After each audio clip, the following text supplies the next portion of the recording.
제가 가진 성경으로 신약 성경 176면 정도 됩니다. 16장 25절로 27절에 있는 말씀을 제가 한 절 여러분에 앉아서 교독합니다.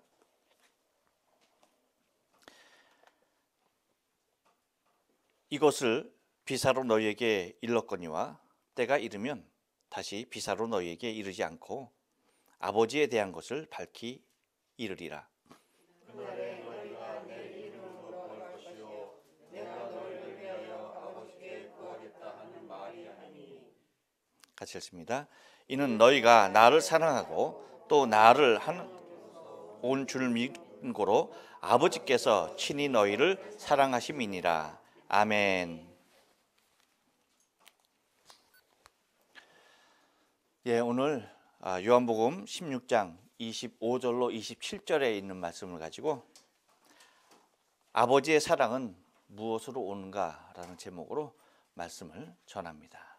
우리 다 같이 한번 인사하겠습니다. 옆 사람 같이 하시고 앞뒤 사람 같이 하실 때 지난 1년 동안 평안했습니까? 지난 1년 동안 평안했습니까? 예. 다시 한번 인사합니다. 새해 복 많이 받으세요. 새해 복 많이 받으세요. 새해 복 많이 받으시오. 예. 아케마시테 오메데토 고자이마스. 예, 감사합니다. 2022년 새해가 드디어 밝았습니다. 2021년과도 같이 2022년 또한 하나님께서 우리를 향하신 귀한 축복들을 예비하신 줄로 믿고 우리 하나님의 세미하신 더 큰 놀라운 사랑들을 체험할 수 있는 귀한 은혜해가 우리 안에 열린 줄로 믿습니다. 우리가 오래 받을 그 은혜를, 오래 받을 하나님의 그 놀라운 축복들을 우리가 생각하려면 지난 1년 동안 내가 하나님 앞에 받은 그 사랑과 그 엄청난 축복들을 생각해 보면 아마 가능할 것입니다. 우리는 지난해 엄청난 하나님의 은혜를 체험하였습니다. 정말로 힘이 들고 어려운 때를 우리는 보냈지만 그 모습 그 자체가 오직 주님만을 의지하게 하였고 더욱더 주님을 사랑하며 주님을 깊이 묵상할 수 있는 한 해가 되었던 놀라운 시간들이었던 것을 바라보게 됩니다.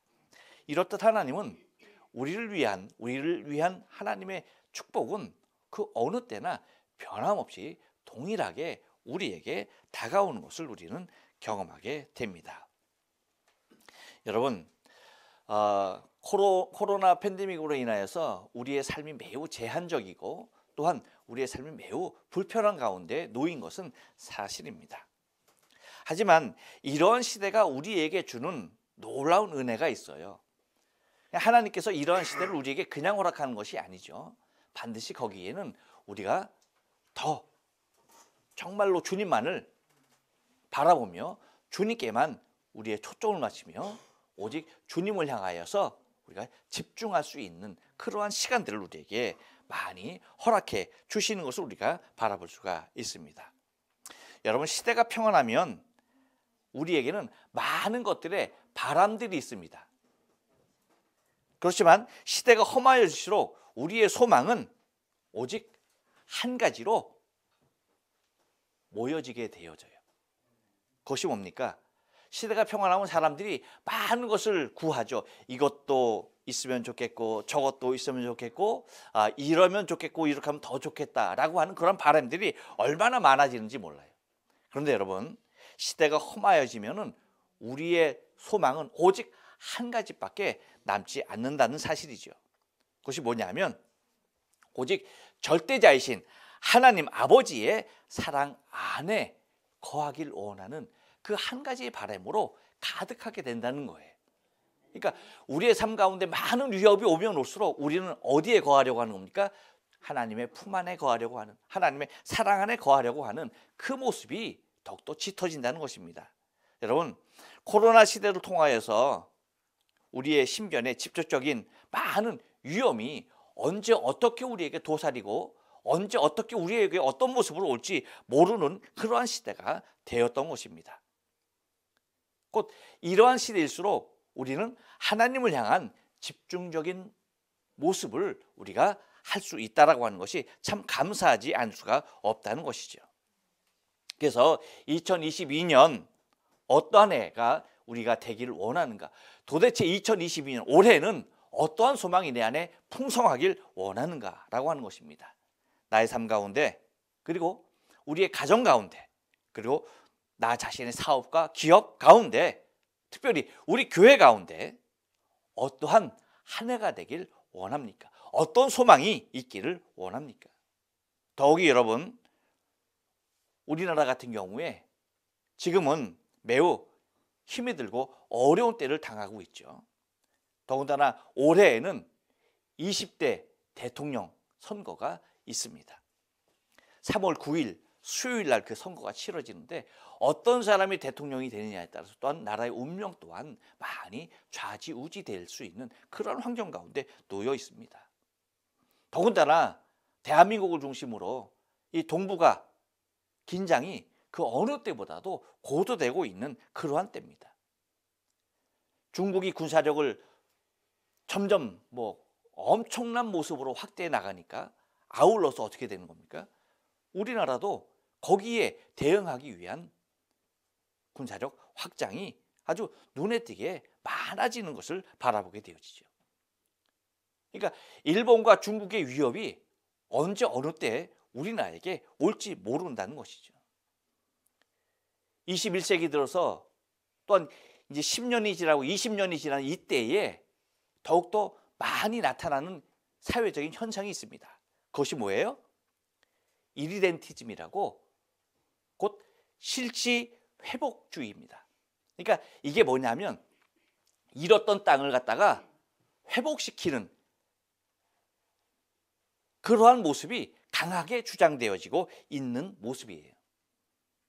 2014년에 러시아가 우크라이나의 크림반도를 갖다가 강제 점령했죠. 왜 그래요? 그 크림반도가 다른 곳이 아니었거든요. 원래 러시아 땅이었어요. 근데 1954년에 이 우크라이나로 속하게 됩니다. 그래서 그걸 갖다가 다시 찾아온 것이 무력으로 다시 찾게 되어지죠. 근데 그것뿐만 아닙니다. 여러분, 러시아가 우크라이나 침공을 위해서 군사력을 뭐예요? 아주 서쪽으로 계속 이동시키고 있는 것들을 우리는 세계 정세를 통해서 바라보고요. 그것뿐만 아니죠. 중국은 어때요? 대만. 그 대만을 차지하려고 합니다. 왜요? 자기네 땅이라는 거예요. 그리고 일본은 어떻습니까? 우리나라를 향해서 독도 계속하죠. 역사적으로나 지기적으로나 국제법상으로나 누구의 땅이다? 일본 땅이라는 거예요. 그러면서 계속해서 뭐예요? 위기가 커져가는 그런 모습이죠. 그러니까 잃었던 땅들을 갖다가 되찾으려고 하는 그러한 모습들이 이리덴티즘이 확장하다 보니까 그 가운데 군사력은 팽창되어지고 그 가운데 언제 어떻게 전쟁이 일어나도 일어날 것은 뻔한 일로 지금 자리하고 있는 것입니다. 이렇듯 우리의 삶 가운데 매우 불안한 세계 정세의 요소가 얼마나 많이 우리의 삶을 긴장시키는지 모르죠. 이러한 때에 우리의 삶이 어떻게 되는 겁니까? 오직 힘들고 어려울 때일수록 우리는 주님만 바라보게 돼 있는 거예요. 우리의 신앙 자체가 그래요. 그러니 우리는 모든 생명의 주인 대신, 그리고 모든 물건의 주인이신, 그리고 모든 주권의 주인 대신 하나님 아버지의 절대적인 사랑을 입는 것이, 여러분, 세계 정세를 보아서나 코로나 팬데믹을 보아서나 어떤 상황을 보아서나 하나님의 사랑 안에 거의 거하는 것이야말로 우리의 가장 간절한 소망이 아닐 수가 없다는 것입니다. 오늘 본문을 보면 주님께서 제자들에게 아버지께서 친히 너희를 사랑하심이니라 라고 말씀해 주시는, 곧 친히 아버지의 사랑을 입은 제자들의 모습을 확인해 주고 있는 본문이 오늘의 본문의 내용인 것입니다. 곧 아버지께서 너희를 친히 사랑하신다라고 하는 이 말씀을 통하여서 주님이 소시적에 성장기에 하나님 앞에서와 사람들 앞에서 칭찬받아가는 그런 모습, 사랑받아가는 그 모습을 우리는 바라보게 되어지죠. 예수는 그 지혜와 키가 자라며 하나님과 사람에게 더 사랑스러워 가시더라 라고 그렇게 누가복음 2장 52절에서 말하고 있는 것 같이, 사실 여러분 어느 인생이 되었던 이것보다 더 큰 바람이 있을 수 있을까요? 하나님의 사랑을 받는 것만큼 그 이상의 바람이 있을 수가 있습니까? 없죠. 사실은 우리의 간절한 기대와 소망은 하나님의 크신 사랑이 내 안에 충만하게 오는 것, 이것이 사실은 전부인 것입니다. 그런데 2022년 이 새해를 시작하는 오늘 첫 주일, 이 엄청난 축복인 아버지의 사랑이 도대체 그러면 내 삶 가운데 무엇으로 오게 되는가? 어떻게 올 수 있는가? 이 말씀을 우리가 본문을 통하여서 상고하며 은혜를 나누길 원합니다. 물론 여러분, 아버지의 사랑은 우리에게 늘 와 있는 겁니다. 믿습니까? 하지만 그것을 우리가 얼마만큼 깨닫고 얼마만큼 인식하느냐, 이 문제예요. 하나님의 사랑은 항상 어디에 있다고요? 이미 나에게 와 있어요. 할렐루야. 그리고 그 오는 길을 우리가 더욱더 밝히 알 수가 있는데 오늘 본문을 통해서 좀 바라보길 원합니다. 여러분, 아버지의 사랑은 무엇으로 오겠습니까? 한번 따라서 합니다. 아버지를 알므로 옵니다. 예, 25절 하반절 말씀 우리가 다 같이 한번 읽어볼게요. 시작. 아버지에 대한 것을 밝히 이르리라. 아버지에 대한 것을 내가 너희에게 밝히 말하겠다라고 얘기합니다. 여러분, 비유에는 장점과 단점이 함께 공존해요. 오늘 본문에 보면 여러분, 우리에게 말하는 것을 보면 뭐라고 얘기해요? 본문에서 얘기하는 거 보면 이것을 비사로라고 얘기하잖아요. 또 다시 비사로 너희에게 이르지 않고라고 해. 이 비사가 뭐냐면, 비사가 뭡니까? 비사가 비유라는 얘기. 내가 너희에게 비유로 말하지 않는다. 내가 비유로 너희에게 말하지 않냐고 직접 말하겠다라고 하시는 그 말씀이에요. 근데 예수님께서는 많은 것들을 비유로 말씀하시는 경우가 굉장히 많았어요. 특별히 하나님의 나라, 저 천국에 대하여서는 늘 무엇으로 말씀하셨습니까? 비유로 말씀하셨어요. 이유가 뭐예요? 우리가 천국이 어떤 곳인지 상상하지 못하니까 우리의 삶 가운데 비유를 들어서 깨닫게 하시고 바라보게 하시는 것이고, 그렇죠? 그러니까 다시 말하면 비하여서 알 수 있는 모습의 장점이 있는가 하면, 또 하나는 뭡니까?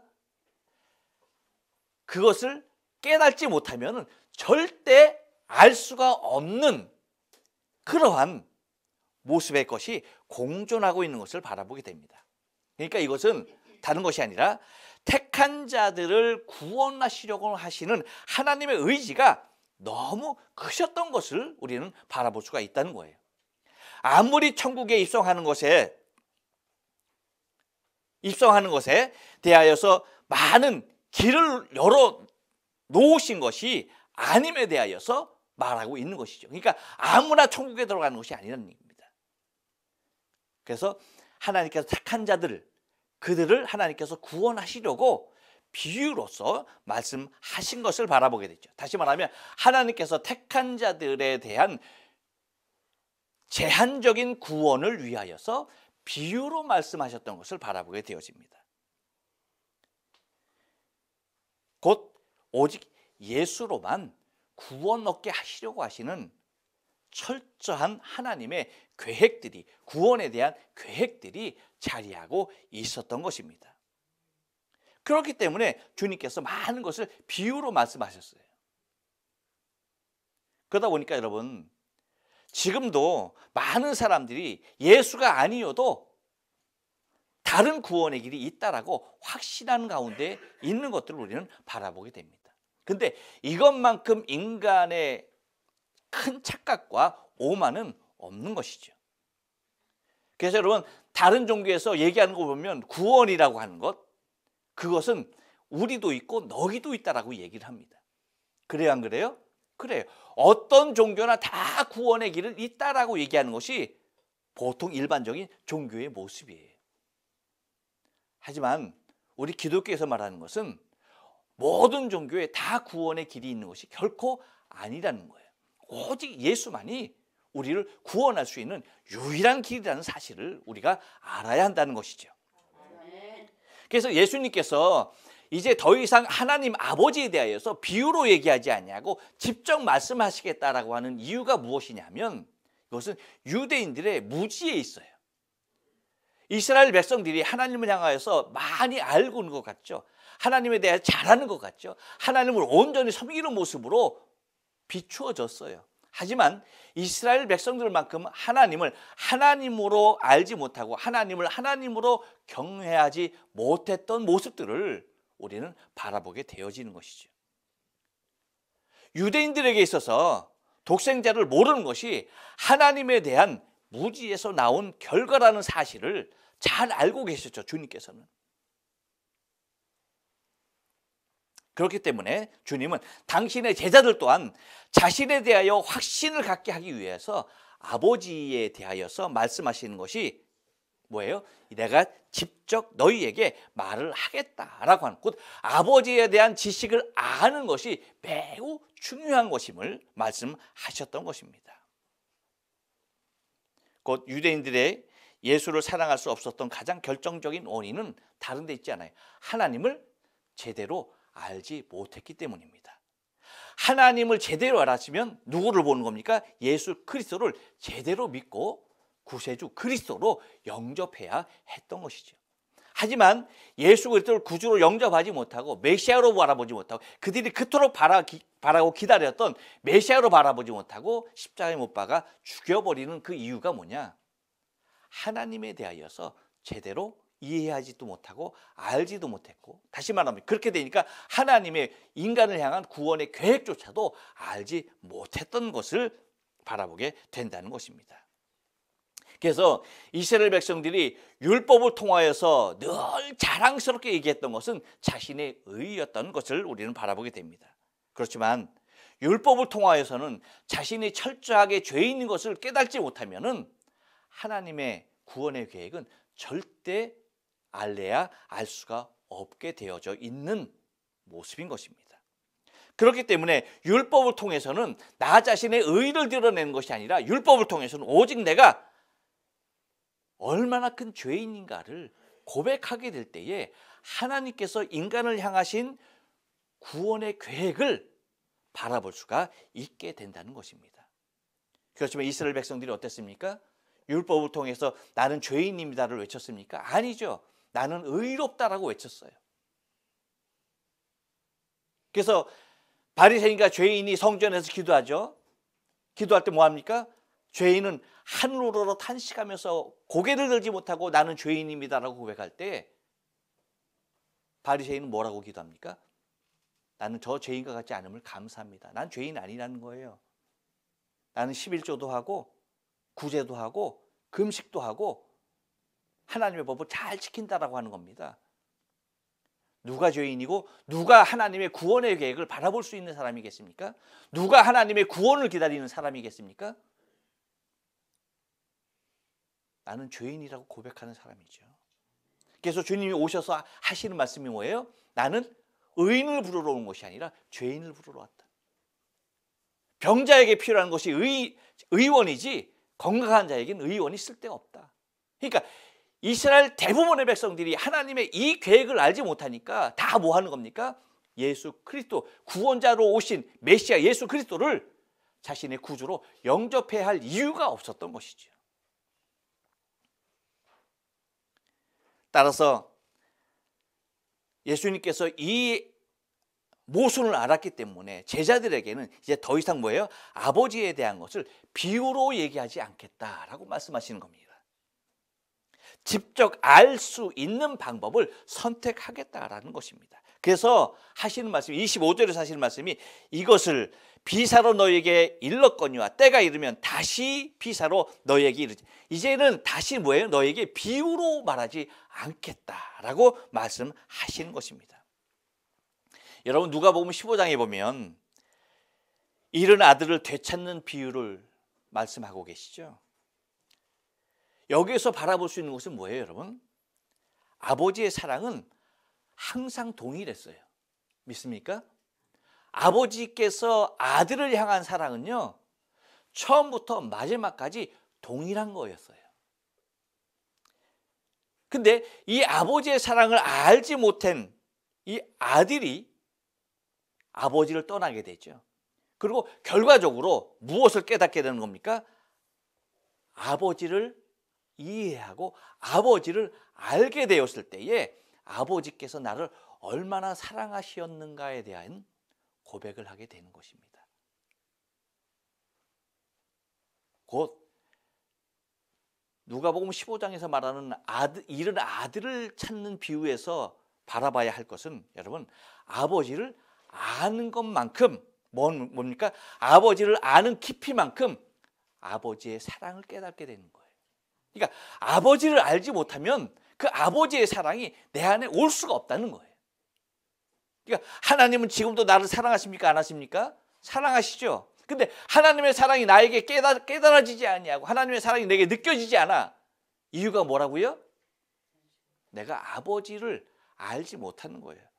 나를 향하신 아버지의 계획이 내게 충분히 와 있지 않은 겁니다. 그래서 주님께서 아버지의 사랑이 오는 방법은 아버지를 깊이 알 때에 그 사랑이 내 안에 깊이 느껴진다는 사실을 말씀하고 있는 것입니다. 그러면 여러분, 우리가 하늘에 계신 아버지를 알려면 어떻게 되는 겁니까? 성경을 열심히 봐야 되는 거예요. 성경을 열심히 묵상해야 하는 겁니다. 그래서 하나님께서 말씀하시는 그 말씀을 잘 들어야 하는 것입니다. 그래서 말씀을 통하여서 나를 사랑하시는 아버지를 알아가는 것이 매우 중요하다는 것입니다. 여러분, 우리가 자녀를 키워봤지만 자녀의 모습이 어떻습니까? 어렸을 때 아이들이 아버지의 사랑, 부모의 사랑을 알아요? 깨닫지 못해요. 깨닫지 못합니다. 하지만 시간이 지나면서 자기가 성장하면 그 부모에 대한 사랑이 어떠했는가를 알게 되어지죠. 그래서 자녀를 낳아보지 않으면 부모의 심정을 안다 모른다? 모른다라고 얘기하는 이유가 다른 데 있지 않아요. 내가 자녀를 가져봐야지 그 부모의 심정을 아는 것이죠. 마찬가지로 여러분, 우리가 하나님을 안다라고 하는 것은 그 사랑을 내 안에 듬뿍 담고 있다라고 하는 표현과 똑같은 것입니다. 또 하나, 여러분, 아버지의 사랑은 무엇으로 옵니까? 한 번 더 따라서 합니다. 중보자 예수 그리스도로 옵니다. 예, 26절 말씀을 다 같이 한번 읽겠습니다. 시작. 그날에 너희가 내 이름으로 구할 것이요 내가 너희를 위하여 아버지께 구하겠다 하는 말이 아니니. 예, 여러분, 죄범한 인간은 하나님 앞에 절대 설 수 없는 존재였습니다.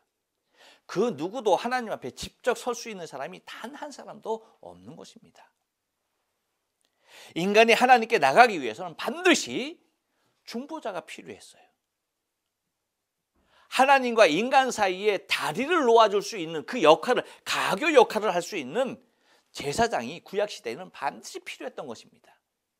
그 제사장이 없이는 하나님 앞에 나갈 수 있었습니까? 없었습니까? 없었어요.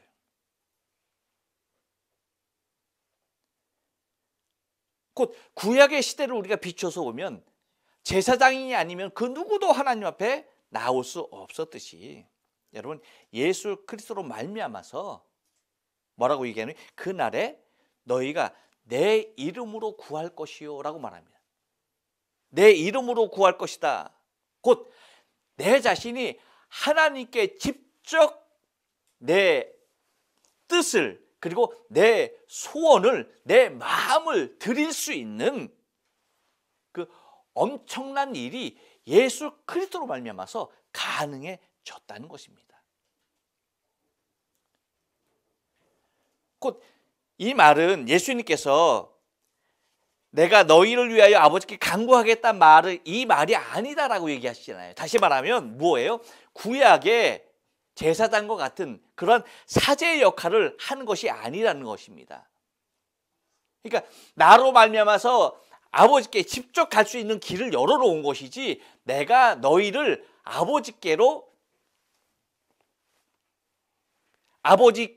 내가 너희를 위하여 아버지께 내가 직접 구하겠다라는 그 말이 아니라는 얘기입니다. 물론 여러분, 이 말은 우리가 오해하지 말아야 하는데, 그러면 예수님께서 나를 위하여서 기도하시지 않는다는 말인가? 그 얘기가 아니에요. 그렇죠? 그 얘기가 아니라 무슨 얘기냐면, 주님께서 나 자신을 아버지께로 직접 나아갈 수 있는 그 길을 열어놓으셨다는 거예요. 그러니까 우리는 더 이상 그 누군가가 나와 하나님 사이를 중재해야 할 사람의 필요에 따라서 나가는 것이 아니라, 그것이 있음에 따라 나가는 것이 아니라, 예수 그리스도로 말미암아서 직접 아버지께 나아갈 수 있는 그 길을 열어놓으셨다는 것입니다. 그래서 하시는 말씀이, 그래서 그날에 내가 너희가 내 이름으로 구할 것이요 라고 얘기합니다. 그러니까 예수님의 이름으로 우리는 누구나 하나님께 나아갈 수 있는 그러한 주의 자녀가 되었다라고 하는 것입니다. 그러므로 여러분, 아버지의 사랑은 어디로부터 오는 겁니까? 예수 그리스도로부터 오는 거예요. 그러니까 그리스도가 아버지의 사랑을 입는 통로가 되는 것입니다. 예수님으로 말미암아서 내가 하나님의 사랑을 받은 자가 되었다라고 하는 것이. 그러니까 중보자 예수 그리스도를 통하여서 하나님의 사랑은 내게 항상 밀려오는 것임을 잊지 말아야 돼요. 그렇기 때문에 여러분, 하나님의 사랑은 또 무엇으로 오냐 하면, 한 번 더 따라서 합니다. 주를 사랑함으로 옵니다. 예, 27절 상반절 말씀을 다 같이 읽겠습니다. 시작. 이는 너희가 나를 사랑하고 라고 얘기하죠. 사실은 여러분, 우리가 주를 사랑하는 마음, 아버지께서 우리를 사랑하는 마음, 이것은 똑같은 사랑이라는 말로서 표현했지만 그것은 비교조차가 되지 않는 거죠. 내가 주를 사랑하는 마음, 그리고 아버지께서 나를 사랑하는 마음, 이것은 저울에 올려놓지도 못할 그러한 것입니다. 그러니까 우리가 주를 사랑한다고 하는 그 마음이 여러분 얼마나 크겠어요? 내 자신의 한번 마음을 한번 생각해 보세요. 내가 주님을 사랑하는 그 마음을 한번 달아보세요.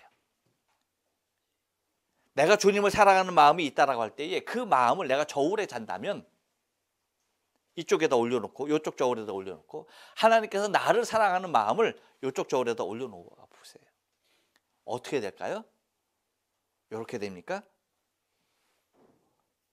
하나님의 사랑을 올려놓는 순간 어떻게 되는 거예요? 이렇게 돼버리죠. 바로 내려가게 돼 있어요. 그것이 우리의 모습이에요. 그러니까 우리는 환경에 따라서, 여건에 따라서 주를 향한 사랑이 얼마든지 가변적, 곧 얼마든지 변할 수 있는 요소들이 너무나 많이 있다는 것입니다. 그러나 아버지께서 우리를 사랑하는 모습은요, 절대적이라는 거예요. 그 무엇과도 바꾸지 아니하는 온전한 것입니다. 그 이유가 무엇이냐면, 당신의 아들 독생자 예수 그리스도의 생명으로 사신 바 되었기 때문에 그래요. 내게 있어서 가장 귀한 것이 들어가는 것만큼 여러분, 나의 관심을 갖는 것은 없어요. 왜 많은 사람들이 관심 없이 살아갈까요? 그것은 나와는 상관이 없고 나의 무엇인가 어떤 노력이 들어가지 않았기 때문이에요.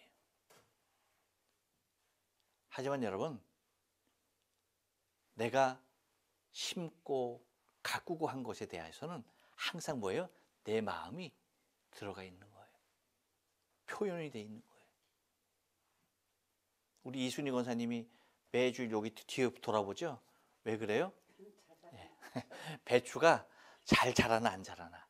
왜? 저 배추가 영감님께서 모종을 내서 예쁘게 모종을 내서 여기다 옮겨 심은 거거든요. 항상 퇴근해서 오면 집게로 배추벌레 잡는 것이 일이에요. 그것만큼 항상 갖고 그것을 보기 때문에 항상 뭐예요? 관심이 가는 거예요. 잘 있나 안 있나, 잘 컸나 안 컸나. 이것이 왜? 내가 그만큼 정성과 사랑이 나와 관련해서 섞여져 있기 때문에 가능한 것이에요. 그렇지만 여러분 다른 분들은 어때요? 저 호수만 보는 거야. 좋다. 그렇죠? 호수만 보는 거야. 좋다. 나하고는 별로 내가 쏟은 사랑과 관심이 없는 거예요. 똑같습니다, 여러분. 하나님께서 나를 사랑할 수밖에 없는 그 중요한 이유가 주께서 곧 당신의 아들을 통하여서 우리를 사셨기 때문입니다. 지금도 코로나가 창궐 하고 있지만 코로나가 처음 1차 유행할 때에 미국에 있는 제 아들이 코로나에 걸렸어요. 매우 힘들어하고 아파하는 모습을 가보지도 못하고 마음으로만 안타까워했던 시간이 있었습니다. 그런데 그 가운데 정말 감사하고 고맙게 느껴졌던 사람들이 있는 거예요. 그러니까 제 아들은 2층에서, 그 다음에 아이들과 며느리는 1층에서 그렇게 이제 분리된 가운데 이제 생활을 하는 거죠. 병원에 입원이 안 되니까 그 가운데 있는 거죠. 그런데 그러니까 어디 나갈 수도 없고 꼼짝할 수도 없는 거예요. 근데 교회 교우들이 먹을 것을 갖다가 계속해서 번갈아 가면서 날라주고 공급해주는 그 모습을 계속 저희가 이제 멀리서 듣는 겁니다. 여러분 제 마음이 어떻겠어요? 그분들이 얼마나 고마운지 몰라. 그분들이 얼마나 고마운지 몰라. 왜요? 내 아들이 코로나에 걸렸는데 힘들어하는데 그 가족들, 그 새끼들에게 먹을 것을 날마다 공급해주는 그들의 사랑이 너무나 고맙고 감사한 거예요. 똑같죠, 여러분. 왜요? 아들을 사랑하는, 아들을 돌봐주고 아들을 사랑하는 그 모습만 보더라도 너무나 귀한 거예요. 얼마 전에 위러브가 캘리포니아 공연을 갔었어요. 근데 거기서 그 짧은 이제 영상을 그 종합해서 올렸는데 제 아내가 저한테 이걸 이제 보여주면서 하는 말이 뭐냐면 이제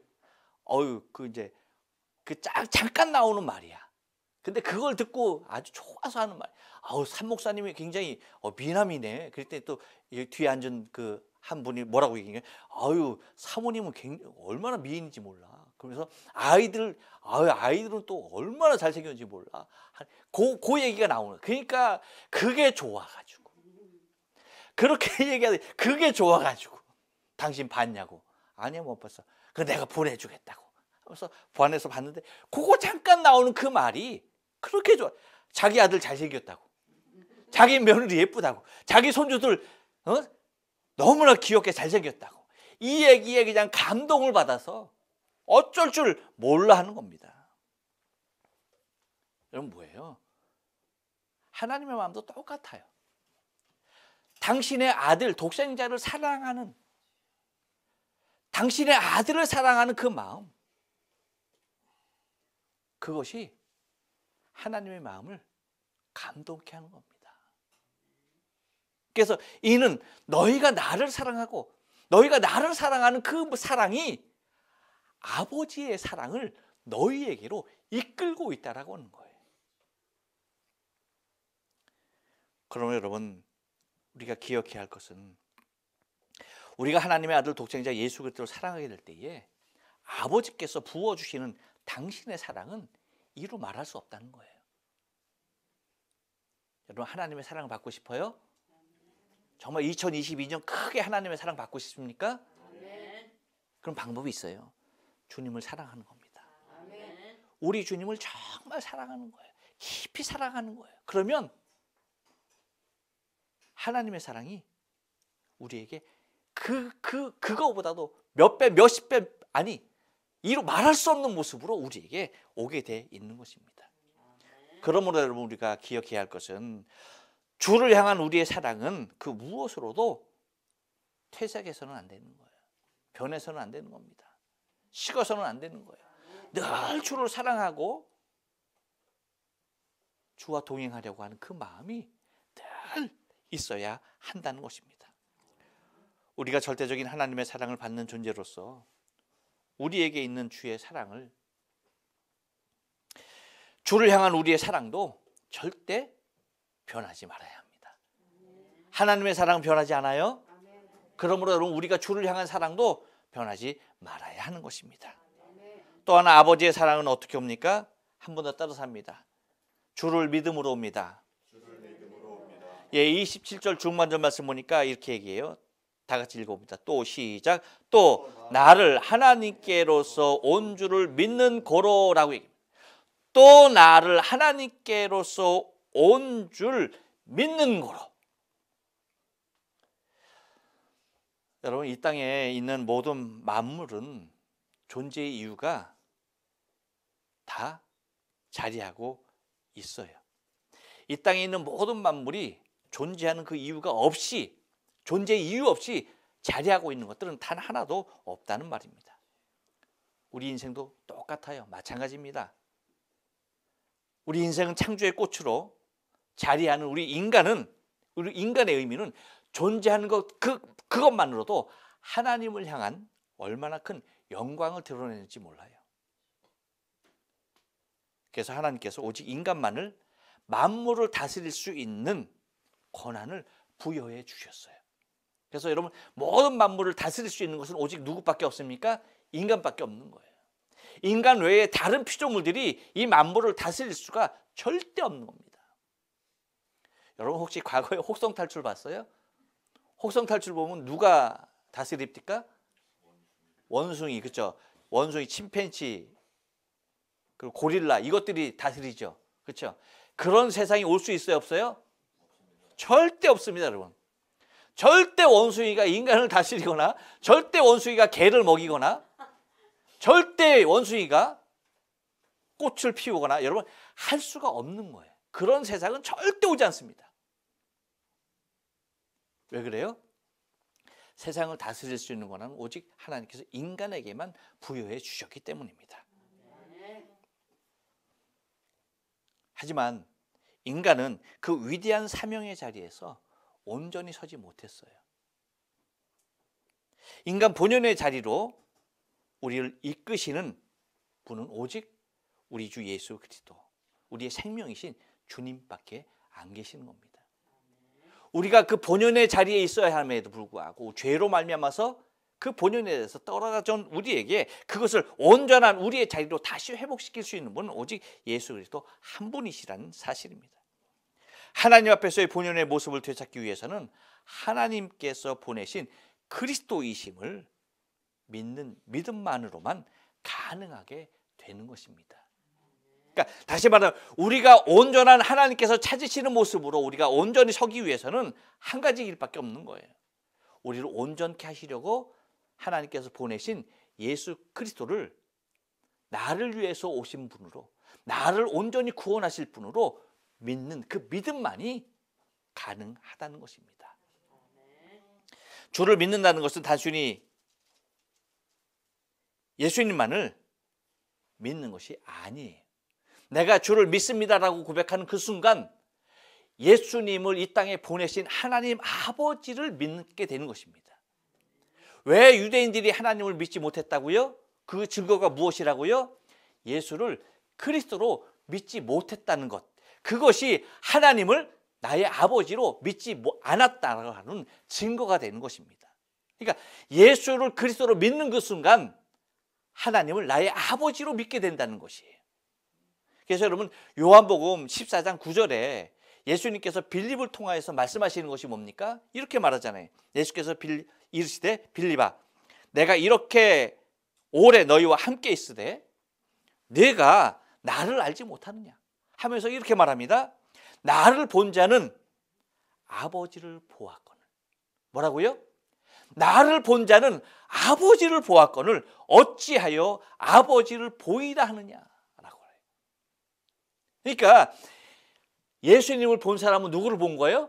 아버지를 본 거야. 하나님 아버지를 본 거야. 그러니까 예수를 믿는 사람은 누구를 믿는 거야? 하나님 아버지를 믿는 거예요. 예수만 믿는 게 아니고 하나님 아버지도 함께 믿게 된다는 거예요. 그러므로 아버지의 사랑은 다른 것으로 오는 것이 아니라 예수를 나의 구주로 믿을 때에 하나님의 그 사랑은 그대로 내게 오게 돼 있는 것입니다. 바라긴 여러분, 2022년 한 해 우리에게 어떤 한 해가 될지 몰라요. 그렇죠? 근데 우리가 한 가지 분명히 해야 할 것이 있어요. 그것은 아버지의 사랑을 내 안에 가득 채워 넣는 일이 가장 중요한 것입니다. 그럴 때 세상은 어떻게 변하든 아무런 상관이 없는 것이에요. 오직 하나님의 사랑이 2022년 한 해 저와 여러분의 삶 가운데, 중심 가운데 충만하길 주님의 거룩하신 이름으로 축원합니다. 네, 기도하십니다.